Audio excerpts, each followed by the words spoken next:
Well, I gotta be honest, I did not expect this particular update that we were going to be talking about for Nintendo Switch Online to be the update that we would see next to hit the service. Now, we have some great news. We also have some very peculiar news around the release schedule of N64 games, because I really thought that the next announcement would be for an N64 game, but they like to announce those a week ahead. That means we're also skipping the month of July, which means we're probably looking at 4 months in terms of a total gap since the last N64 game has been added. But I will say that the update that they dropped today is 2 absolute bangers, because if you're a Zelda fan, you know which games we're going to be talking about. It is none other than The Legend of Zelda Oracle of Ages and The Legend of Zelda Oracle of Seasons, and these are timeless classics. Those words don't even do them justice. I cannot encourage you guys to go play these enough. If you were a fan of Link's Awakening style gameplay and puzzles, but you want it kind of mixed up with Capcom's unique energy that they added to the party, you gotta play these games. And in today's video, I want to briefly boot up one or both of them together, talk about some fond memories and nostalgia for these titles, but also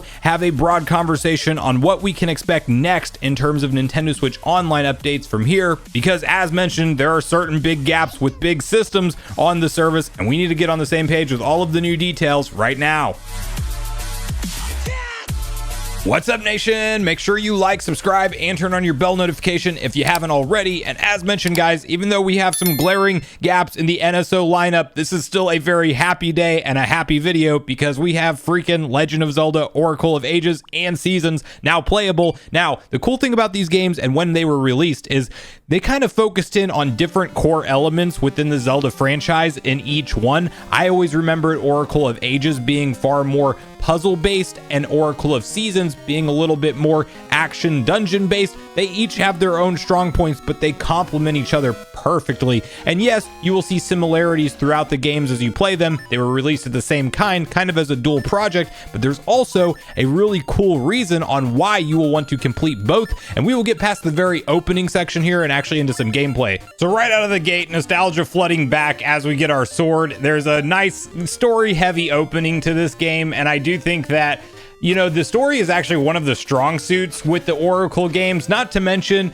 no spoilers, because we're not going to talk about like the reason you definitely need to play both. We won't go into that, but it is cool in the titles of the games themselves, like Oracle of Ages, you know, signifying some of the time travel that happens within the game, whereas Oracle of Seasons is exactly that, the seasons of the game. And there is a very cool tie-in between these games if you do end up going through all various different side missions, if I'm remembering right. The other cool thing I will tell you, not only to get that extra ending that you definitely need to get, but there is a way to essentially enter codes from the other game that as you get from different NPCs along the way, that you will get the true ending if you actually go through that task. But also, it's kind of making me realize how long it's been since I've played these games, that they kind of are feeling like fresh games. Now, I believe we can straight up steal this shield and then we cannot come back here again. Let's do it for fun. No, we can't. Okay. Well, I know that there's a way you can trick them or something, but I definitely don't got the rupees to afford it. So we will wait on getting any shield, but soundtrack top notch. I'm not really paying any attention to where I'm supposed to be going right now. I think I'm like supposed to be going east to the woods, but while kind of running around and reminiscing with Oracle of Ages, I did want to have a little bit of a conversation once again with where we're at on NSO, because now that we've had this Oracle of Ages and Seasons drop at the same time, which by the way is great news. It would have been devastating if Nintendo decided to release one without the other, because maybe you played one first and not the other. That's how I was. I played Oracle of Ages before Seasons, and I didn't play Seasons till maybe like 6 months, not 6 years, but 6 months to 9 months after. It was definitely a while. I remember there being a gap, and then connecting the games together after was really cool. So I did enjoy that kind of nostalgia trip of, or just that experience rather, after giving one game a little bit of time to breathe and then go back and you get to uncover all the secrets. Well, with the way the Nintendo did it, you can now play it how you want to play it, and if you played one first over the other, you can redo that same thing. There's not technically a order that I know of. I definitely think that you're open to play them on either one, and it's just fine and just the same either way. Let me know in the comments if I'm wrong about that, but I think that that's correct. But now that we have these 2 base tier games, which I do want to point out that Nintendo, since adding Game Boy to the lineup of base tier NSO services, they have been doing a much better job at somewhat of a consistent schedule with the base tier updates. We get some new games from time to time. Every now and then, NES and SNES games are thrown in with these type of updates. I feel like with these being the two big Zelda titles, they kind of stood to be their own standout addition on their own. So Nintendo probably felt like they didn't want to include anything else besides Game Boy. That's perfectly fine. The elephant in the room is the lack of consistency around N64 right now, because once upon a time, we had a consistent 1 per month update roadmap schedule from Nintendo on N64 for the expansion pack. Now, we have seen them be somewhat consistent with Game Boy Advance games since those were unveiled back in February of this year in 2023. But I will say that since that has happened, Nintendo has definitely dropped the ball, because it has been since Pokemon Stadium in April that we've gotten any kind of N64 update. And that may make you realize that we're fastly approaching 4 months. So if they don't get out, I think by the 11th of next month, if there's not an N64 game, it will be a full 4 months since, and you're going to see the time travel portion here, which is really cool. Full 4 months from not getting an N64 game, when, again, I've said this numerous times in other videos, so I won't beat a dead horse, but we don't have an option to pay monthly for the expansion pack. And if you're somebody who signed up thinking that we were going to get one N64 game per month, and you've given them your money up front, it is a little bit of a problem to me that Nintendo has just shifted all of a sudden to kind of forgetting about N64. That said, these are two of the biggest, most hype Game Boy games that were in the roadmap for me. I know there's Pokemon trading card games still coming. A lot of people will be hyped for that, but I definitely think these were the big Game Boy games, and for them just to shadow drop, surprise, here they are. This is a great win for me. I cannot wait to replay these entirely. And that's me, because I'm a big Zelda fan and I have a huge level of nostalgia for these titles, but I could definitely see the argument that if you're an expansion pack subscriber, and you're waiting around for N64, you might just be waiting for a while, because again, we do have a clear path with Nintendo actually doing a 1 week advance notice on things like the N64 rather. So I don't think we're going to get it in July, and I'm just hoping that they kind of pick up the ball again in August. And if anything, at this point, it would be much better if they just decided to throw a couple games at the same time. You know, let's get Pokemon Stadium 2 and let's get 1080 snowboarding at once. They probably won't do that. I think maybe, best case scenario, they will wait for another bundle of games that kind of go together to drop them at the same time, like Mario Party 1 and 2.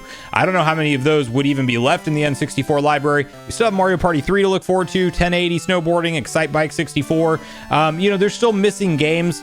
Pokemon Stadium 2, a big outlier. Like, we shouldn't have had to wait 4 months to get into any of these, and that is definitely a big pain point with the service.